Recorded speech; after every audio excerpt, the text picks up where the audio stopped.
बाबर ने 1528 में अपने सेनापति मीर बाकी को अयोध्या के राम मंदिर को तोड़ने का आदेश दिया। इतिहासकार कनिंघम के अनुसार राम मंदिर को बचाने के लिए हिंदुओं ने जान की बाजी लगा दी थी। 1,74,000 वीरों के बलिदान के बाद ही मुगल मंदिर को हानि पहुंचा सके थे। मंदिर इतना मजबूत बना हुआ था, उसको तोड़ने के लिए तोप की जरूरत पड़ी थी। दोक मंदिर को नष्ट करने के बाद जलाल शाह ने हिंदुओं के खून का गारा बनाकर लाखौरी ईंटों से बाबरी मस्जिद का निर्माण कराया था।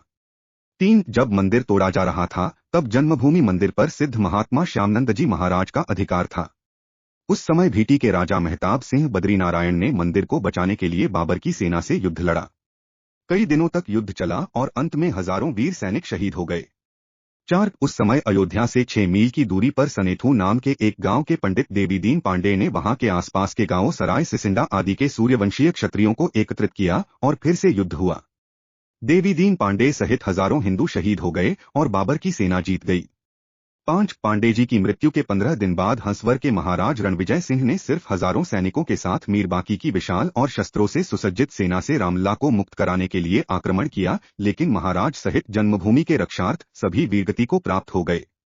6. स्वर्गीय महाराज रणविजय सिंह की पत्नी रानी जयराज कुमारी हंसवर ने अपने पति की वीरगति के बाद खुद जन्मभूमि की रक्षा के कार्य को आगे बढ़ाने का बीड़ा उठाया और 3,000 नारियों की सेना लेकर उन्होंने जन्मभूमि पर हमला बोल दिया और हुमायूं के समय तक उन्होंने छापामार युद्ध जारी रखा।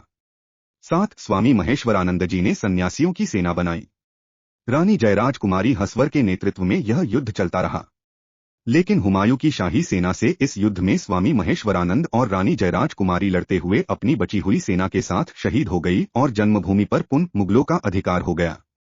8. मुगल शासक अकबर के काल में शाही सेना हर दिन के इन युद्धों से कमजोर हो रही थी। अकबर ने बीरबल और टोडरमल के कहने पर खस की टाट से उस चबूतरे पर 3 फीट का एक छोटा सा मंदिर बनवा दिया। अकबर की इस कूटनीति से कुछ दिनों के लिए जन्मभूमि में रक्त नहीं बहा। यही क्रम शाहजहां के समय भी चलता रहा।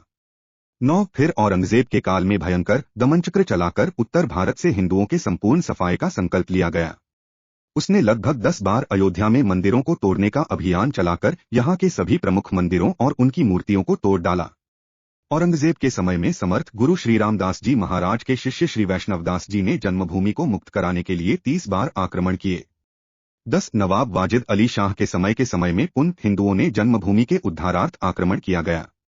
फैजाबाद गजेटियर में कनिंघम ने लिखा, इस संग्राम में बहुत ही भयंकर खून खराबा हुआ।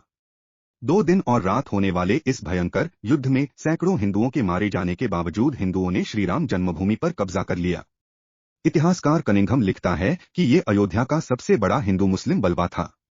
हिंदुओं ने अपना सपना पूरा किया और औरंगजेब द्वारा विध्वंस किए गए चबूतरे को फिर वापस बनाया। चबूतरे पर 3 फीट ऊंचे खस के टाट से एक छोटा सा मंदिर बनवा लिया जिसमें पुनः रामलला की स्थापना की गई, लेकिन बाद के मुगल राजाओं ने इस पर पुनः अधिकार कर लिया।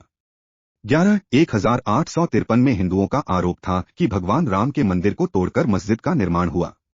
इस मुद्दे पर हिंदुओं और मुसलमानों के बीच पहली हिंसा हुई।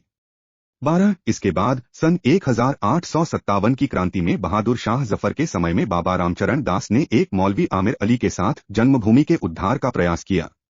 कुछ कट्टरपंथी मुस्लिमों को यह बात स्वीकार नहीं हुई और उनके विरोध के चलते 18 मार्च सन 1858 को कुबेर टीला स्थित एक इमली के पेड़ में दोनों को एक साथ अंग्रेजों ने फांसी पर लटका दिया। 13. विवाद के चलते 1859 में ब्रिटिश शासकों ने विवादित स्थल पर बाड़ लगा दी और परिसर के भीतरी हिस्से में मुसलमानों को और बाहरी हिस्से में हिंदुओं को प्रार्थना करने की अनुमति दे दी। 14. वर्ष 1947 में भारत सरकार ने मुसलमानों को विवादित स्थल से दूर रहने के आदेश दिए और मस्जिद के मुख्य द्वार पर ताला डाल दिया गया, जबकि हिंदू श्रद्धालुओं को एक अलग जगह से प्रवेश दिया जाता रहा। 15. 1949 में भगवान राम की मूर्तियां मस्जिद में पाई गईं। कहते हैं कि कुछ हिंदुओं ने ये मूर्तियां वहां रखवाई थीं। मुसलमानों ने इस पर विरोध व्यक्त किया और दोनों पक्षों ने अदालत में मुकदमा दायर कर दिया। सरकार ने इस स्थल को विवादित घोषित करके ताला लगा दिया। 16. 1984 में कुछ हिंदुओं ने विश्व हिंदू परिषद के नेतृत्व में भगवान राम के जन्मस्थल को मुक्त करने और वहां राम मंदिर का निर्माण करने के लिए एक समिति का गठन किया। बाद में इस अभियान का नेतृत्व भारतीय जनता पार्टी के प्रमुख नेता लालकृष्ण आडवाणी ने संभाल लिया। 17. 1986 में जिला मजिस्ट्रेट ने हिंदुओं को प्रार्थना करने के लिए विवादित मस्जिद के दरवाजे पर से ताला खोलने का आदेश दिया। मुसलमानों ने इसके विरोध में बाबरी मस्जिद संघर्ष समिति का गठन किया। 1989 में विश्व हिंदू परिषद ने राम मंदिर निर्माण के लिए अभियान तेज किया और विवादित स्थल के नजदीक राम मंदिर की नींव रखी। इसी वर्ष इलाहाबाद उच्च न्यायालय ने आदेश दिया कि विवादित स्थल के मुख्य द्वारों को खोल देना चाहिए और इस जगह को हमेशा के लिए हिंदुओं को दे देना चाहिए। 19-30 अक्टूबर 1990 को हजारों राम भक्तों ने मुख्यमंत्री मुलायम सिंह यादव द्वारा खड़ी की गई अनेक बाधाओं को पार कर अयोध्या में प्रवेश किया और विवादित ढांचे के ऊपर भगवा ध्वज फहरा दिया। लेकिन 2 नवंबर 1990 को मुलायम सिंह यादव ने कारसेवकों पर गोली चलाने का आदेश दिया, जिसमें सैकड़ों राम भक्तों ने अपने जीवन की आहुतियां दी। सरयू तट राम भक्तों की लाशों से पट गया था।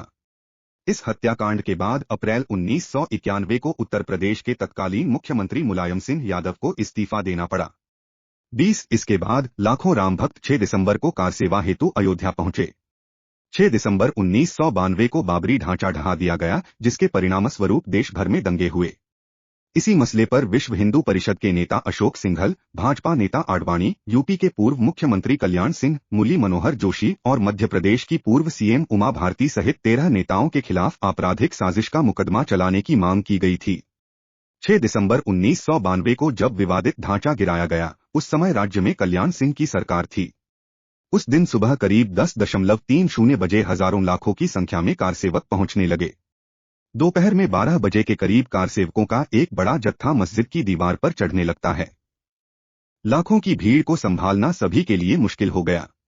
दोपहर के 3:40 पर पहला गुंबद भीड़ ने तोड़ दिया और फिर 5 बजने में जब 5 मिनट का वक्त बाकी था, तब तक पूरे का पूरा विवादित ढांचा जमींदोज हो चुका था।